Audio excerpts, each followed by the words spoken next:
What the is the deal with Marvel's Ultimate Universe? I don't know. Recently on the channel, we've been covering the Marvel Ultimate series, Ultimatum. And honestly, as the days have gone by and the more I've read this story, I just want to know, what was wrong with Marvel in the early 2000s? Don't worry, you'll see what I mean. So join me today, you over 75,000 friends, as we hop into issue number 3 of Ultimatum, in what I can only describe as the edgiest universe the early 2000s had to offer.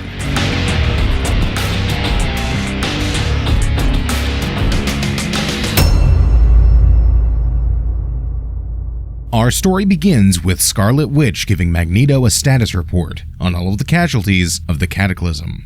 Dazzler, Beast, and Nightcrawler have all drowned, leaving only Angel surviving. The Academy of Tomorrow in Chicago has been destroyed, along with Emma Frost, Sunspot, and Cannonball. As it turns out, they were all taken out by suicide bombers that were all copies of Multiple Man, armed with detonator vests, leaving only Havoc to survive. Not even the Savage Lands were safe from Magneto's attack. Multiple heroes were caught, tortured, and killed. And of course, we all know what happened to Charles Xavier, perishing at the hands of Magneto himself. Scarlet Witch then leans over her father figure and asks, "And you did all of this in my name?" While reports of all of the carnage go on around them, we see New York, the Savage Lands, even London, along with many copies of Multiple Man, all armed and ready for detonation. And it looks like the damage was much, much more than we previously thought. But suddenly, something's wrong, and Magneto grabs his daughter by the throat, saying, "Do not try my patience. Wanda and Pietro's deaths were merely the spark that lit the fuse." It's when we see it really wasn't Wanda. In fact, it was Mystique all along. But Magneto doesn't take her out right there on the spot. He says, "I have plans for you, Mystique. Specifically, you. Do not disappoint me." She says she was only trying to have some fun, but I don't see how impersonating somebody's dead daughter, even if they may not really be his daughter, is, fun. That's where we see Multiple Man say, "What about the rest of us? You've killed mutants, Magneto. Turned on your own people." But of course, that isn't the true Multiple Man. And in a single instant, Magneto wipes him out with Mjolnir. And of course, let's be honest here, Magneto is completely delusional and goes on a speech talking about how God flooded the Earth. But as Charles rightfully pointed out before, he is no god.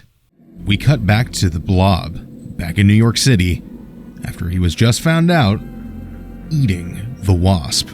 Hank grabs her and screams, "Get away from her!" Hawkeye desperately wants to take the shot. And Blob says, "Hey pal, it was nothing personal." And Yellow Jacket quickly bites his head off. "Was that the bite of 87? And spits it like it was nothing, repeating the Blob's own line back to his corpse. Hank Pym, now talking to the eviscerated corpse of the Wasp, says, "It's okay, Jan. It's all going to be fine." Hawkeye, being apparently the only reasonable person in the room, "Hey, she's not okay. She's dead." And at this point, Hank is completely unhinged, saying, "I can save you, Jan. I can be the hero. All we need is to get you to the Triskelion. They've got the lab equipment I need to repair you." And Hawkeye is justifiably concerned at this point. I mean, it seems that Hank wants to bring her back just to slap her around a little more. Now, beneath New York City, Wolverine finds the corpse of Nightcrawler floating in the sewer. And Cyclops, along with the other X-Men, find Angel, who understandably wants to go right after Magneto right now. He needs to get revenge for his fallen friends. He then lashes out at Scott before Iceman is like, "Dude, chill." That's when Wolverine comes out of the sewer with Nightcrawler's body. And that was the final nail in the coffin for Angel. He flies off, ready to go fight Magneto right now. But Storm stops him dead in his tracks, saying, "Magneto is causing this worldwide devastation. When we go for him, we will need everyone. The X-Men, the Ultimates, the Fantastic Four. So you might think you've got nothing left to live for, but I'm not going to let you just go there and get yourself killed. Not when we all love you. Come with us. Xavier knows more about Magneto than anyone. Jean Grey then goes to reach out to Charles Xavier and give him a heads up. But, as we found out unfortunately in the last issue, he's gone. Also, what the is that pose? Now in Valhalla, we resume the fight between Thor and Captain America and the armies of Hela. These zombified corpses of fallen warriors are popping up like severed heads of a hydra, and our favorite superheroes are trying their hardest to fight them all back. Thor promises Cap that he will get him home. And Cap says, "Don't see how you're going to make good on that. I've learned that doubting you is a bad idea." As they finish off the final villain, Thor proclaims that Hela show herself now. She responds with, "No need to raise thy voice, Thunder God. In my home, I am everywhere. You have defeated my army, and thus are proven to be worthy of my gift. I return your love to you." Thor begins to rage because he literally just saw his love's dead body in the Statue of Liberty. Hela tells him, "Yes, and as you recall, I said you could leave with her for a price." And it turns out that price is Thor himself.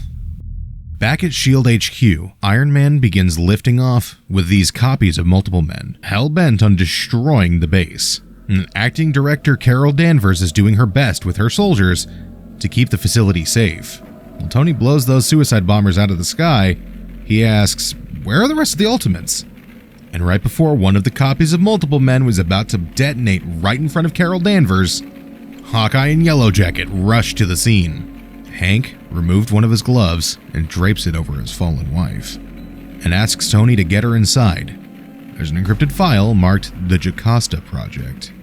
And as for a little background, Jocasta in the comics was originally supposed to be created as a wife for Ultron, who once again was created by Hank Pym.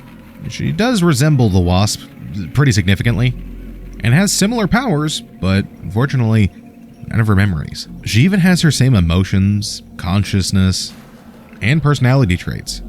But unfortunately, all of that history dies with the Wasp. Hank, tears in his eyes, says, "I'll take care of the rest." Tony warns him that every one of those multiple men has a bomb. And Hank says, "Just get her inside."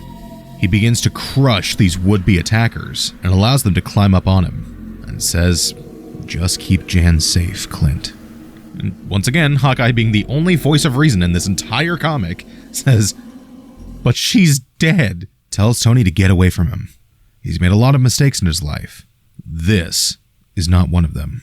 Tell Jan, I'm sorry, and I love. And with that, Hank Pym is gone. Back at the Statue of Liberty, Valkyrie wakes up, yelling for Thor. Tony finds her there, confused how she got all the way out to the Statue of Liberty. She then says that Thor is dead, and that he sacrificed himself for Valkyrie, and that Captain America was there too. Tony is justifiably doubtful about the entire situation, but Valkyrie says it happened, and she's going to kill Magneto for it. Cap also wakes up, screaming for Thor, confused as to how he got back in the first place. He grabs Hawkeye and tells him that he'd be dead if it wasn't for Thor. He gave up his life for Cap's. Hawkeye tells him he's got news for him. Hank Pym died tonight too, saving everyone. That's right, the guy who hated you almost as much as you hated him. Captain America is confused. Why would Hank do that? Hawkeye tells him, because the woman you both loved is dead. And immediately, Captain America grabs his shield and says, "We're going to need every available hero. It's time to save the world." That is honestly insane. We are 3 issues deep into what only feels like a fever dream that is the Ultimate Universe. And realistically, they've taken out more heroes and villains in this one issue alone than the entirety of the last phase of the MCU? And there are still so many questions left unanswered. Who all is going to come together to fight Magneto? Who is going to lead this team?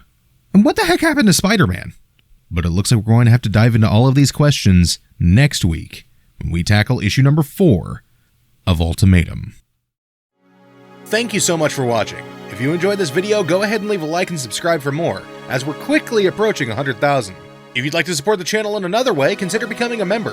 New videos are uploaded every Saturday, and the next 2 weeks are going to be rounding out Ultimatum. If there's another arc you'd like me to cover, go ahead and comment down below. Once again, thank you all for watching, I hope you have a great day, and as always, I'll catch you in the next one.